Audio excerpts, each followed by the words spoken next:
Shalom.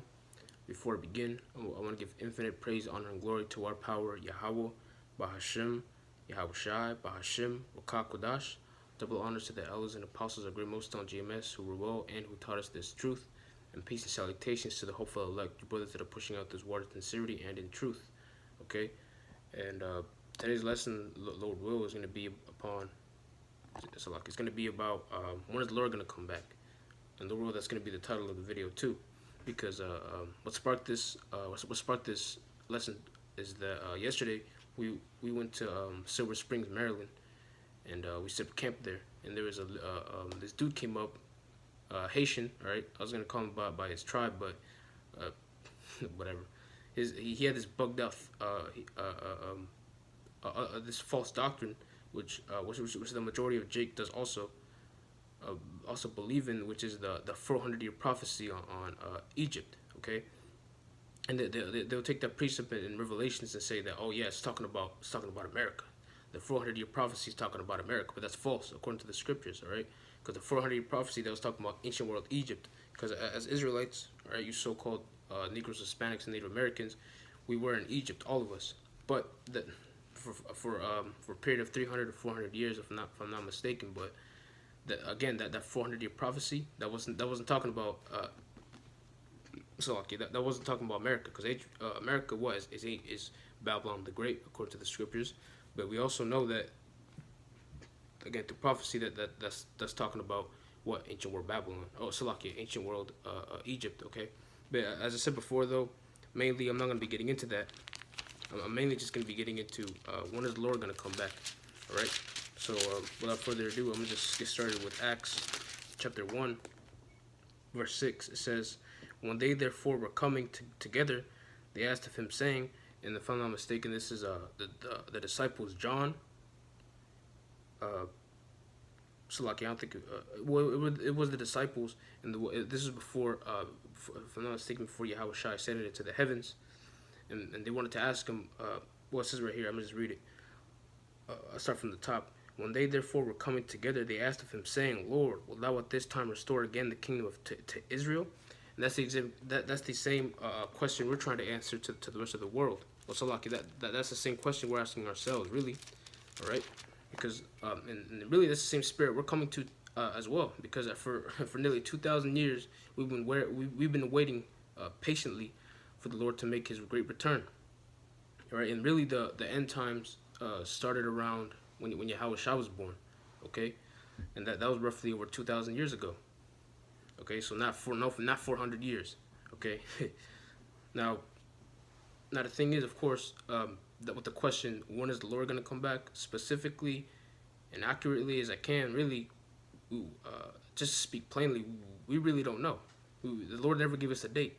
The Lord never gave us a specific time, or like 6:30. You know, the Lord's going to make His great return in March, April 17th of 2020. He didn't give us any dates, right? So he really left it to us. But the Lord didn't leave us empty-handed, okay? He left us with what? Clues for us to investigate and to put together. And what these things are called prophecies, all right? He left us prophecies, things that are going to come to pass. And then when that happens, surely then will the Son of Man make His great return, all right? So this is Matthew 24 and 30.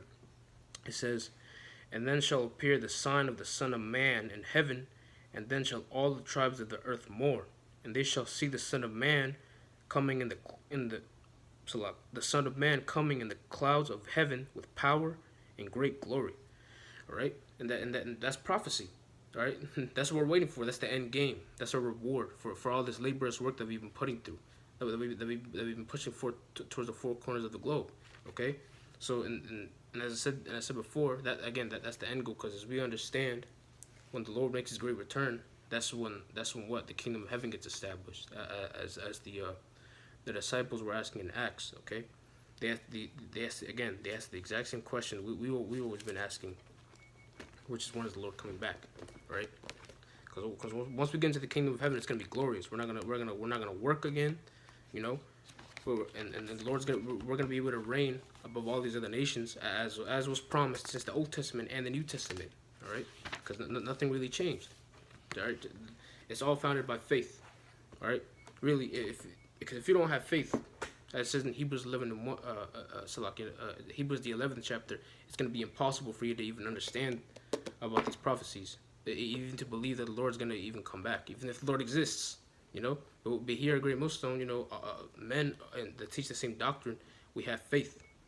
We always have faith. All right, so this is 2nd Ezra chapter 9 verse 1, because it said before, you gotta put prophecies with prophecies together and make sure they link up. Make sure that because that's the only way to understand. Oh, okay, this the Lord has to come back, or at this time, or around this time.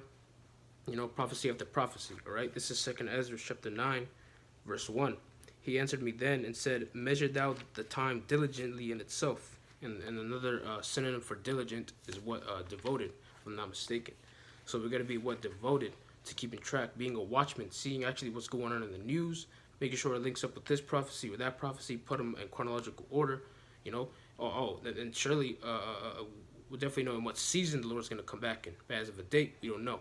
All right, not for 100 years, not tomorrow, not next month, not maybe 2 years from now. No, we don't know. We don't know. All right, the Lord left it for us, so what? So we can believe. All right, so we can have faith. For with that 400-year prophecy, because remember the Lord Yahweh Shai, all right, who the world ignorantly calls Jesus Christ, he left it for us. What? He didn't give us a date. He doesn't even know when the Lord's going to come back. Not even himself, not even the angels of heaven. All right? So how much more us? How much less of us that we know when the Lord's going to come back? All right? Well, in this whole thing with the 400-year prophecy, it's just blasphemy, really. It's just off. All right? We don't know when the Lord's going to come back. Okay, if the 400-year prophecy was even a thing, how would faith come in? I even asked the brothers that. Where does faith work? Yahweh Shai advertised faith. He pushed faith. He pushed trust, confidence in the powers that we believe in. Because it takes faith to really have patience and wait upon these things. So I read this again. 2nd Ezra chapter 9 verse 1. He answered me then and said, "Measure thou the time diligently in itself. And when thou seest part of the signs past, which I have told thee before, then shalt thou understand that it is the very same time when the highest will begin to visit the world, which he made." Right?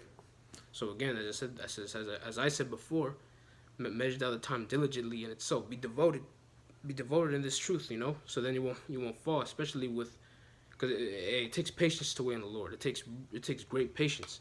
Right?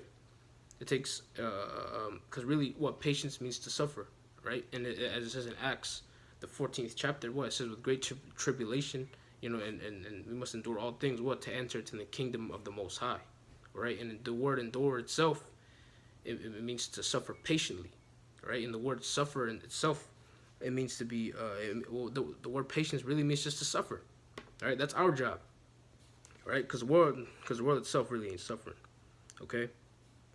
So with that, I'm going to go to Matthew's, the 24th chapter, all right? This is Matthew's 24 and 14, all right? Because I said before, look out for prophecies, right? Look up for things like the Civil War. That's prophecy. The race wars in America brewing up, that's prophecy. The great famine and pestilences and diseases, that's prophecy. Because very soon, once you understand this, then you understand, the Lord has to come by soon. That's all we know. The Lord's coming soon. All right? We believe that. We know that. That's going to happen. Okay? This is Matthew 24 and 14. Matthew 24 and 14, it says, "And this gospel of the kingdom shall be preached in all the world for a witness unto all nations, and then shall the end come." All right? And even in the ancient world, men understood that if you were to see a prophet out but prophesying in the name of Yahweh, Bahashim, Yahweh Shai, then that should ring your bell. And something very bad is going to happen. All right, it's not going to be pretty. It's not going to be pretty if there's a man, if there's a man of the Lord out telling that something's going to happen. That should give you a clear idea that whatever's ahead, it ain't going to be pretty. Okay. All right. So this is Sirach. This is Sirach chapter 2, verse 14. Because with that whole 400 year prophecy bullshit, excuse my language, the again, as I said before, again, where does faith come in?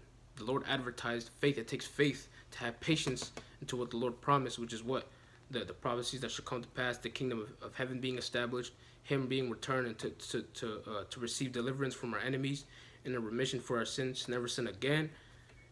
Again, all these things will come with waiting. There's a worldly saying out there: "Good things come to those that wait." You know, if you could see it coming, that's not really hope. You know, this is 2 Ezra chapter 2, verse 14. Woe unto you that have lost patience, and what will ye do when the Lord shall visit you? Woe unto you, I'll read that again, verse 14. Woe unto you that have lost patience. You know, woe meaning death and destruction. Woe unto you, you know, death and destruction be unto you if you lost patience. That's why I said it's a very important thing to have patience, especially to have fear of the Lord in general, okay? Because without that, you really got nothing. How are you going to wait for the Lord? You know, we know for damn sure the Lord's not going to be here for, we're not going to be here for the next 100 years, all right? That's impossible. We know for sure that with all these prophecies coming to pass, especially with Venezuela and all these political affairs happening, my phone is blowing up with notification was from RT, all right? So definitely the Lord is making moves, man. He's moving pieces across the chessboard, making sure things are happening in the right order. Because remember, the Lord ordained all these things. Okay, so I have one more precept because, as I said before, hey man, the Lord delighted seeing in us believing in Him, and especially suffering in His name, especially with waiting and all. Okay, this is Isaiah 62 and 6. All right, and this is speaking about us again. All right, this is the man of the Lord. This is Isaiah 62 and 6. I have set watchmen upon thy walls, O Jerusalem, which shall never hold their peace day nor night. And again, that's us. You know, we're crying to the Lord, man. You know, as I read in Matthew's, we're making known the gospel. We're preaching it around the four corners of the globe. Okay, this is Isaiah 62 and 6. I read it again. I have set watchmen upon thy walls, O Jerusalem. Now the Lord called us watchmen, and what? That's synonymous with what? Keeping, being focused, being observant. Being observant what? The prophecies. As I read in 2 Ezra 9 and 1, what? I said, measure thou the time diligently in itself. Be devoted to keeping watch. Keeping watch of the things that are coming, because what? With that comes your reward, which is again, the Lord returning. Then the kingdom of heaven coming to fruition. All right? This is Isaiah 62. So yeah, I read that again. Isaiah 62 and 6. I have set watchmen upon thy walls, O Jerusalem, which shall never hold their peace day nor night. And Jerusalem is obviously it's a people, for it's a place talking about Israel. Okay, which shall never hold their peace day nor night. Ye that make mention of the Lord, keep not silence, and give him no rest till he establish, until he make Jerusalem a praise in the earth. All right, we're not gonna rest until the Lord comes back, man. And yeah, I read that one more time because that was your part. Verse 7. It says, and give him no rest till he establish, until he make Jerusalem a praise in the earth. And what's that talking about? The kingdom of heaven. Full on 100% Israelite supremacy over all the nations. Now, that's the sweetness of it. That's the end game. That's it. After that, no more suffering for eternity. Because this kingdom is going to be forever. Ever and ever, even forever. Okay? And as I said before, what? It takes patience to wait upon these things. So, you know, keep track of it. So I can keep track of the prophecies that are coming to pass. Keep track of the uproars, right? The race wars. Because even Yahushua talked about it in Matthew's the 24th chapter, if I'm not mistaken, too. That with these things, then shall he come? Then your waiting won't be in vain. You know. Bound to the rest. What, as I read in the second chapter, woe unto you that have lost patience. All right, that have just given up. You know. So. You know, that's why some brothers say, well, keep it pushing. You know, this is a battle. We're waiting for the Lord to come back, and for sure he's going to make his great return. It's going to be more glorious than ever, especially with the 144,000 out of the nation of Israel. Okay, so with that, Lord's will, you all can be edified with this epistle. I want to give all praise, honor, and glory to Yahweh, Bahashim, Yahushai, Bahashim, Kakodash. Again, double honors to the elders and apostles of the great millstone GMS who were well and who taught us this glorious truth. And with that, I'm going to say, Shalom.